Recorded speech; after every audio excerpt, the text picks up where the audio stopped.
29 आयत में पढ़ेंगे, पर सताव के साथ। किसके साथ? बोलो पड़ोसी, किसके साथ? पड़ोसी को बोलो ऊंची आवाज में, किसके साथ? एक ही दुख है जिसका बाइबल वायदा करती है कि तुम्हें मिलेगा ही मिलेगा। ऐसा और कोई दुख नहीं जिसको बाइबल कहती हो तुम्हें बीमारी मिलेगी, या तुम जब सेवा करोगे तुम्हें मुश्किल आएगी, तुम्हें ये हो जाएगा, वो कुछ भी बाइबल नहीं कहती।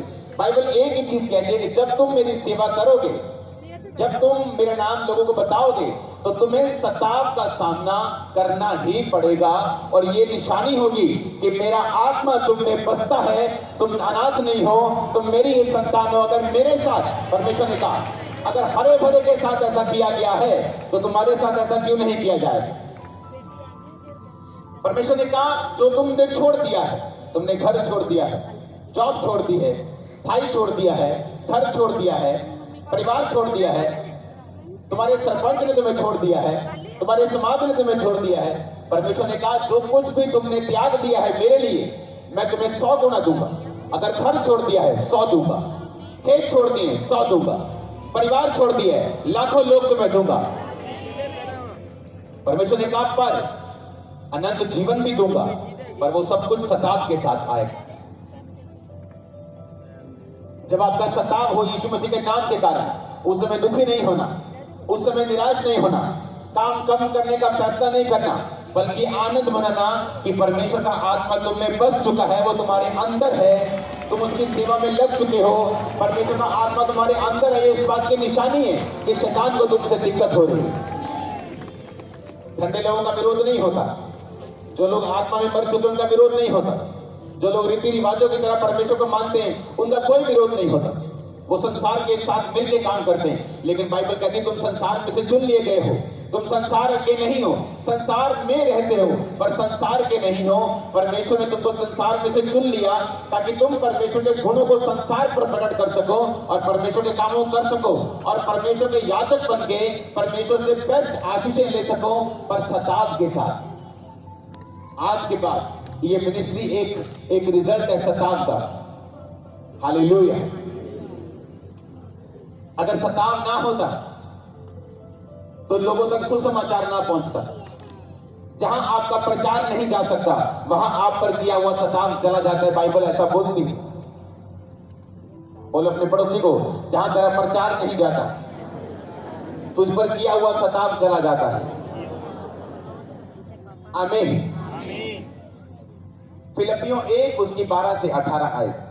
हे भाइयों, मैं चाहता हूं कि तुम ये जान लो कि मुझ पर जो बीता है उससे सुसमाचार की बढ़ती हुई है। ये कौन कह रहा है? ये पौलुस कह रहा है।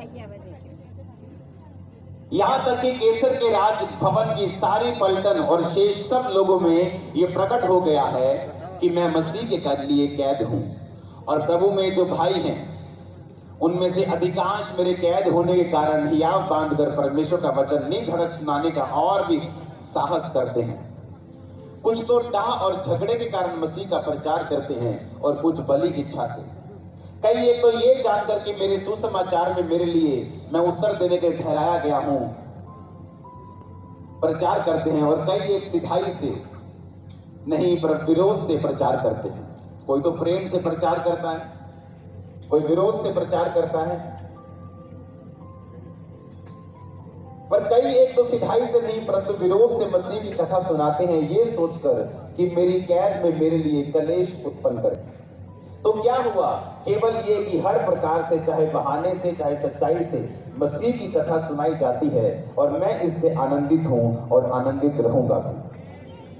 पौलुस कहता है कि मुझे जब उसको यीशु मसीह के कारण जेल में डाल दिया गया तो बाइबल कहती है कि लोगों ने ये सोचा कि हमने विरोध किया और परमेश्वर के काम को बंद कर दिया। पौलुस कहता चाहे तुम प्रेम से उसकी कथा सुनाओ, चाहे किसी गांव में तुम्हारा विरोध हो जाए, पर कहता प्रचार किसका हो रहा है? किसका हो रहा है? किसका हो रहा है? आनंदित हो के नहीं, प्रचार किसका हो रहा है? कहता चाहे विरोध से हो रहा हो, चाहे प्रेम से हो रहा हो, चाहे ये सोच के हो रहा हो। कहता कुछ लोग मेरे लिए ये प्रचार करते हैं कि ये बंदा जो अंदर बंद है यीशु मसीह का प्रचार करता है, कहता मेरे लिए कलेश पैदा करने के लिए, कि मेरे लिए और कलेश पैदा हो, मेरी सजा और कड़ी हो जाए या मुझे मृत्यु दंड मिल जाए, मेरे लिए लोग बहाने बना दे, पर कहता मैं आनंदित हूं कि चाहे विरोध से कर रहे हो, चाहे प्रेम से कर रहे हो, चाहे जेलसी किक से कर रहे हो, लेकिन कर वो परमेश्वर यीशु मसीह का प्रचार ही रहे। पर उसने कहा ऐसा क्यों हुआ? उसने कहा तेरा में यहां तक कि कैसर की राज भवन की सारी पलटन, उसने कहा जो कैसर जो राजा है उसकी राज भवन की सारी पलटन, उसके द्वार पे खड़ा होने वाला सिपाही, उसके अंदर खड़े होने वाला सिपाही, सारी पुलिस चौकियां, सारे बड़े बड़े अफसर, सारी पुलिस चौकियां, सारे सिक्योरिटी अफसर, कहता सभी ने परमेश्वर के वचन को ग्रहण कर लिया है और सभी परमेश्वर में आ गए हैं, क्योंकि मैं जेल में आया और मैंने वो सुसमाचार प्रचार किया। कहता अगर मैं ना आता तो कैसर के अंदर के घराने का लोग कभी भी सुसमाचार को नहीं सुन पाते। हालेलुया। कहता चाहे मेरा विरोध हुआ, चाहे मैंने प्रेम से किया, कहता परमेश्वर का काम सुसमाचार बड़ा है, कम नहीं हुआ। जब लोग आपका विरोध करते हैं, आपके लिए दिक्कतें पैदा करने की कोशिश करते हैं, तब वो टाइम आनंद मनाने का होता है, क्योंकि परमेश्वर का आत्मा ये निशानी देता है कि वो सचमुच आप में वास करता है। परमेश्वर सचमुच आपके अंदर है, उसका आत्मा आपके अंदर है। उसने आपको अनंत जीवन देने के लिए चुन लिया, उसने आपको चंगा करने के लिए चुन लिया, उसने आपको बरकत देने के लिए चुन लिया है। और आमीन ऊंचा चाहिए चर्च मेरे को। हालेलुया। ऊंची आवाज में बोलो हालेलुया।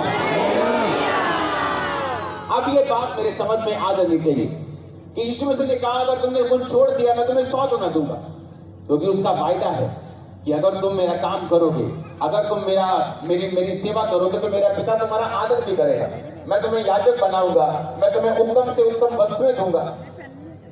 लेकिन एक बार परमेश्वर ने कहा कि वो जो कुछ भी तुम्हें मिलेगा वो सताव के साथ मिलेगा और परलोक में अनंत जीवन भी तुम्हें मिलेगा। मैं यहाँ भी तुम्हें आशीष दूंगा, वहां भी तुम आशीषित होंगे, पर सताव तुम्हारा हिस्सा होगा। जिस क्रिश्चियन व्यक्ति की लाइफ में सताव नहीं आया, उसको किसी ने सताया नहीं परमेश्वर के कारण, बाइबल कहती है अभी तक परमेश्वर का आत्मा तुम में बसा नहीं। अगर तुम्हारे नाम की निंदा नहीं की गई, अगर तुम्हारे विषय में झूठ नहीं बोला गया, अगर तुम्हारे बारे में बुरी बुरी बातें नहीं बनाई गई, तो परमेश्वर का आत्मा कहता अभी तक तुम्हारे अंदर मसीह का आत्मा नहीं है। अभी तक तुमने परमेश्वर की जो क्रिश्चियनिटी है, उसकी जो मसीहत है, उसको असली रीति के साथ अभी टेस्ट नहीं किया है। हालेलुया। आनंद मनाना जब आज से आपको यीशु मसीह के नाम के कारण कुछ सहना पड़े, स्वर्ग आपके लिए आनंद मना रहा होगा, स्वर्ग में बड़ा प्रतिफल आपके लिए होगा। आप जो स्वर्ग में जाएंगे बड़े बड़े इनाम आपके लिए रखे होंगे। और धरती पर भी वो सिर्फ स्वर्ग की बात नहीं करता, उसने सिर्फ स्वर्ग की बात नहीं की, उसने कहा धरती पर भी मैं तुम्हें 100 गुना दूंगा। हालेलुया। और उस कहता चाहे कोई विरोध करे, चाहे कोई प्रेम से प्रचार करे, चाहे कोई ढास से, कोई जेलसी से प्रचार करे कि मैं पौलुस के लिए थोड़ी मुश्किल खड़ी करता हूं, पौलुस ने कहा ये सब कुछ मेरे फायदे के लिए हुआ। मैंने कैसर की राज भवन की सारी पलटन को परमेश्वर का वचन सुना दिया। एक एक जन परमेश्वर के वचन को सुन पाया क्योंकि उन्होंने मुझे जेल में डाला। एक एक जन परमेश्वर के वचन को ग्रहण करने पाया और परमेश्वर के वचन को जानने पाया, नहीं तो इनको वचन कौन सुनाता। और आज उसी जेल में लिखी गई पत्रियों को रोज हम पढ़ते हैं, हर रोज पढ़ते हैं, पूरी दुनिया पढ़ती है। 700 करोड़ अगर आबादी है 750 करोड़ की दुनिया की, तो उसमें से 250 से 300 करोड़ लिखित क्रिश्चियन हैं और 100 से 150 करोड़ लोग वो हैं जो मेरे और आप जैसे जो अभी तक सेंसस में नहीं आते। इसका नाम नरूला है तो इसका मतलब ये मसीह नहीं है। 400 करोड़ लोग आज पौलुस की पत्रियों को पढ़ते हैं क्योंकि वो जेल में रह के परमेश्वर से वफादारी के साथ प्रचार करने पाया, लिखने पाया, और आज आप और मैं उसे पढ़ रहे हैं। आपका सताव निष्फल नहीं रहेगा, आपकी यीशु मसीह के लिए उठाई गई चीजें निष्फल नहीं रहेंगी। मैं आज डिक्लेयर करना परमेश्वर का दास होने के नाते आप और आपका घराना वंशों तक इसका फल भोगेंगे, इसका फल खाएंगे। ये एक वो फलदार पेड़ होगा जो आप लगा रहे हैं, आपके वंश इसको खाएंगे, आपका समाज इसे खाएगा। जो पेड़ आप लगा रहे हैं वो सदा के लिए आपके नाम का होगा। आपका आमीन ऊंचा चलिए चर्च में। हालेलुया।